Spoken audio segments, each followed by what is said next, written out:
부동산 정책의 역설, 규제가 아닌 해법이 필요하다. 어제 오후 2시, 68세 김술예 씨가 세무서에서 종합부동산세 고지서를 받았습니다.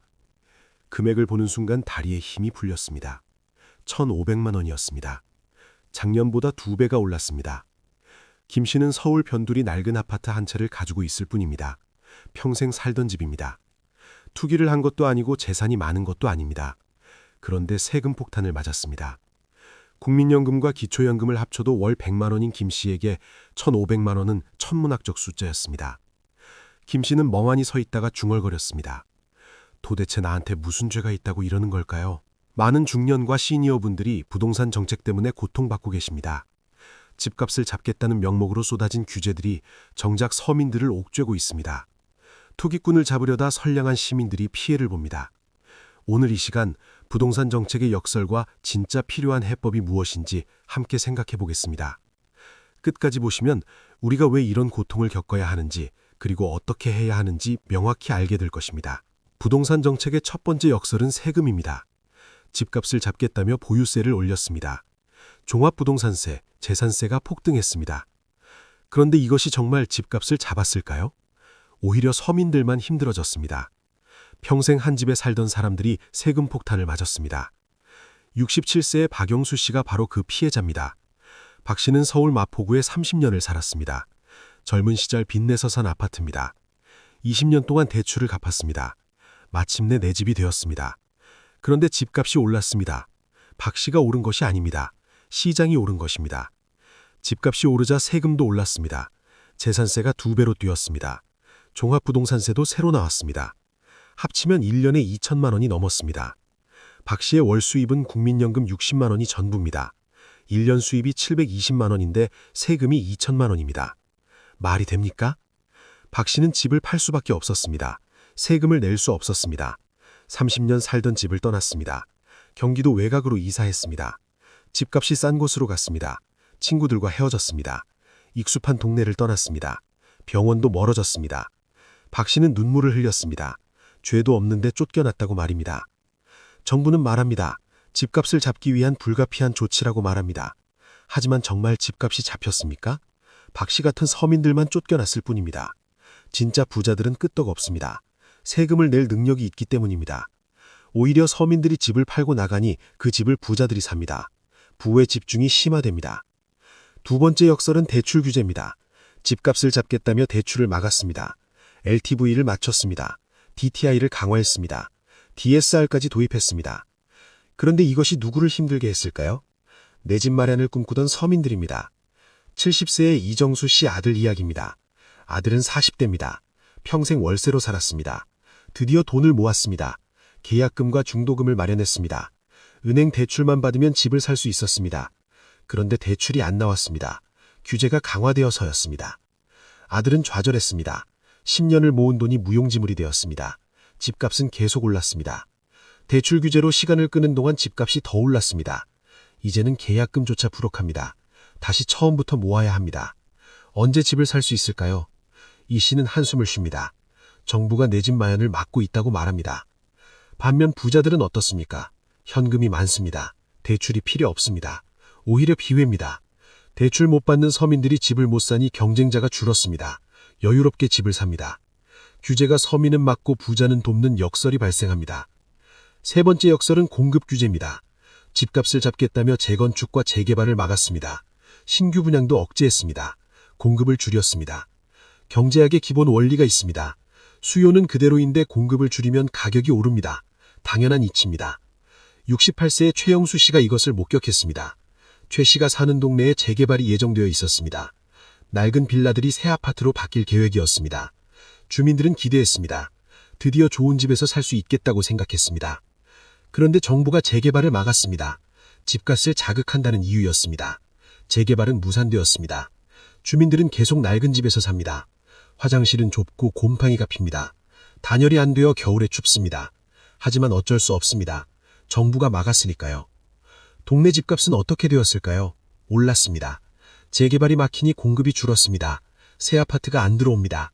그 동네에 살고 싶어도 집이 없습니다. 있는 집이라도 사려는 사람들이 몰립니다. 가격이 오릅니다. 공급 규제가 오히려 집값을 올린 것입니다. 네 번째 역설은 다주택자 규제입니다. 집을 여러 채 가진 사람을 투기꾼으로 몰았습니다. 양도세를 중과했습니다. 종부세도 강화했습니다. 다주택자는 악이라는 프레임을 씌웠습니다. 하지만 과연 그럴까요? 72세의 한명희 씨는 아파트 두 채를 가지고 있습니다. 하나는 본인이 삽니다. 다른 하나는 전세를 놓았습니다. 한 씨는 투기꾼이 아닙니다. 평생 성실하게 살았습니다. 젊은 시절 빚내서 집 두 채를 샀습니다. 하나는 살고 하나는 전세 놓아 노후 자금을 만들려 했습니다. 그런데 다주택자 규제가 쏟아졌습니다. 양도세가 올랐습니다. 종부세도 폭등했습니다. 한 씨는 세금 폭탄을 맞았습니다. 어쩔 수 없이 한 채를 팔았습니다. 노후 자금 계획이 무너졌습니다. 한 씨는 억울합니다. 투기를 한 것도 아닌데 왜 벌을 받아야 하냐며 항변합니다. 한 씨가 집을 팔자 전세 세입자가 쫓겨났습니다. 새 주인이 직접 살겠다고 했기 때문입니다. 세입자는 갈 곳이 없었습니다. 전세 물량이 줄어들어 구하기 힘들었습니다. 다주택자 규제가 오히려 서민들의 주거를 불안하게 만든 것입니다. 다섯 번째 역설은 전월세 상한제입니다. 전월세를 올리지 못하게 막았습니다. 세입자를 보호하겠다는 취지였습니다. 하지만 결과는 어땠을까요? 오히려 전월세 구하기가 더 어려워졌습니다. 70세의 김철수 씨 아들 이야기입니다. 아들은 40대입니다. 무주택자입니다. 결혼해서 월세로 삽니다. 아이가 둘입니다. 집을 사고 싶습니다. 하지만 대출이 안 나옵니다. 유죄 때문입니다. 강 씨는 답답합니다. 아들이 투기를 하려는 것이 아닌데 왜 막느냐고 묻습니다. 반면 부자들은 어떻습니까? 현금이 많습니다. 대출이 필요 없습니다. 오히려 기회입니다. 대출 못 받는 서민들이 집을 못 사니 경쟁자가 줄었습니다. 여유롭게 집을 삽니다. 규제가 서민은 막고 부자는 돕는 역설이 발생합니다. 그렇다면 진짜 해법은 무엇일까요? 규제가 아니라 공급입니다. 집이 부족하니 가격이 오르는 것입니다. 집을 많이 지으면 가격이 안정됩니다. 경제학의 기본입니다. 하지만 정부는 반대로 갑니다. 공급을 막습니다. 그러니 집값이 오릅니다. 70세의 조영희 씨는 말합니다. 젊은 시절에는 집이 많았다고 말입니다. 새 아파트가 계속 지어졌다고 합니다. 그래서 집값이 안정적이었다고 합니다. 지금은 왜 안 짓느냐고 묻습니다. 규제 때문입니다. 정부가 막습니다. 두 번째 해법은 세금의 합리화입니다. 일률적인 중과세가 아니라 상황을 고려해야 합니다. 평생 한 집에 산 사람과 투기한 사람을 구분해야 합니다. 노인과 젊은이를 구분해야 합니다. 소득이 있는 사람과 없는 사람을 구분해야 합니다. 68세의 정말순 씨는 제안합니다. 일정 연령 이상은 세금을 감면해 주자고 말합니다. 소득이 없는 노인에게 보유세를 중과하는 것은 가혹하다고 합니다. 집을 팔고 나가라는 것과 같다고 항변합니다. 평생 살던 곳에서 쫓겨나는 것은 인권 침해라고 말합니다. 세 번째 해법은 대출에 유연합니다. 일률적으로 막지 말고 상황을 봐야 합니다. 생애 최초 주택 구입자는 지원해야 합니다. 무주택자는 도와야 합니다. 투기가 아니라 실거주 목적이라면 대출을 해줘야 합니다. 67세의 강민수 씨 딸 이야기입니다. 딸은 30대입니다. 무주택자입니다. 결혼해서 월세로 삽니다. 아이가 둘입니다. 집을 사고 싶습니다. 하지만 대출이 안 나옵니다. 규제 때문입니다. 강 씨는 답답합니다. 아들이 투기를 하려는 것이 아닌데 왜 막느냐고 묻습니다. 반면 네 번째 해법은 임대시장의 정상화입니다. 전월세 상한제를 폐지하거나 완화해야 합니다. 시장에 맡겨야 합니다. 정부가 가격을 통제하면 왜곡이 생깁니다. 공급이 줄어듭니다. 오히려 서민이 피해를 봅니다. 71세의 박경희 씨는 말합니다. 시장이 알아서 조정한다고 말합니다. 정부가 개입하면 문제가 생긴다고 합니다. 자유민경제를 믿어야 한다고 조언합니다. 규제는 최소한으로 해야 한다고 강조합니다. 다섯 번째 해법은 진짜 투기 근절입니다. 선량한 시민과 투기꾼을 구분해야 합니다. 평생 한 집에 사는 사람을 괴롭히지 말아야 합니다. 대신 단기간에 여러 채를 사고 파는 투기꾼을 잡아야 합니다. 정확한 타겟팅이 필요합니다. 68세의 윤기순 씨는 분노합니다. 죄 없는 사람들이 피해를 본다고 말합니다. 투기꾼은 빠져나가고 서민만 당한다고 항변합니다. 정부가 제대로 된 정책을 펴야 한다고 촉구합니다. 부동산 정책의 역사는 명확합니다. 집값을 잡겠다는 규제가 오히려 집값을 올립니다. 서민을 보호하겠다는 정책이 서민을 힘들게 합니다. 투기를 막겠다는 조치가 선량한 시민을 괴롭힙니다. 이것이 현실입니다. 우리 중년과 시니어 여러분들은 평생 성실하게 살았습니다. 열심히 일해서 집 한 채 마련했습니다. 그것이 죄입니까? 투기를 한 것이 아닙니다. 그냥 살 곳이 필요해서 샀을 뿐입니다. 그런데 세금 폭탄을 맞고 쫓겨납니다. 이것이 정의입니까? 정부는 귀를 열어야 합니다. 서민들의 목소리를 들어야 합니다. 탁상공론을 멈춰야 합니다. 현장을 봐야 합니다. 규제가 누구를 힘들게 하는지 직접 확인해야 합니다. 그리고 정책을 바꿔야 합니다. 부동산 문제의 해법은 간단합니다.